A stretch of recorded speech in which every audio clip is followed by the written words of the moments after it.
ఈ నెల 10వ తేదీ నుంచి 12వ తేదీ వరకు చేగుంట పట్టణ కేంద్రంలో ఆర్యవైశ్య సంఘం ఆధ్వర్యంలో నిర్వహించే మండల కేంద్రంలోని శ్రీ వాసవి కన్యకా పరమేశ్వరి దేవాలయం 20వ వార్షికోత్సవాలకు దేవాలయాన్ని రంగురంగుల విద్యుత్ దీపాలతో ముస్తాబ్ చేశారు. మొదటి రోజు 108 కలశాలతో స్థానిక హనుమాన్ దేవాలయం నుంచి కన్యకా పరమేశ్వరి దేవాలయం వరకు 108 కలశాలతో ఊరేగింపు నిర్వహించి 108 లీటర్ల పంచామృతాలతో అమ్మవారికి అభిషేకం, ప్రత్యేక పూజలు. 11వ తేదీ ఆవాహిత దేవత పూజ, ఏకాదశ రుద్రాభిషేకం, సామూహిక కుంకుమార్చన, అమ్మవారికి ఒడి బియ్యం.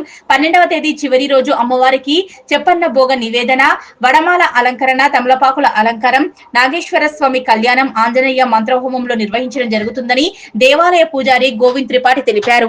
3 రోజుల పాటు నిర్వహించే ఉత్సవాలకు భక్తులు అధిక సంఖ్యలో పాల్గొని అమ్మవారి కృపకు పాత్రులు కావాలన్నారు. ఈ కార్యక్రమంలో ఆర్యవైశ్య సంఘం అధ్యక్షుడు తొడుకునూరి నగేష్ తో పాటు ప్రధాన కార్యదర్శి ఐతా రఘురాములు, ఆలయ కమిటీ చైర్మన్ రాజేశ్వర్, కమిటీ సభ్యులు బాలేశం, నాగభూషణం, హనుమయ్య, వీరేశం పాల్గొన్నారు. జై వాసవి.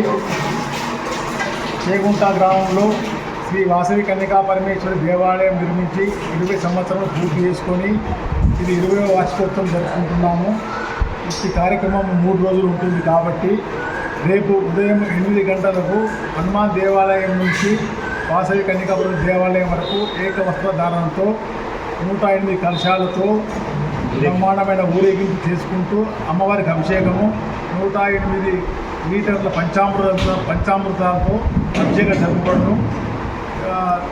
తర్వాత రోజు కుంకుమార్చనలు, 108 కిలోల పసుపు కుంకుమతో అభిషేకము, తర్వాత శివతాండం ఉంటుంది రేపు.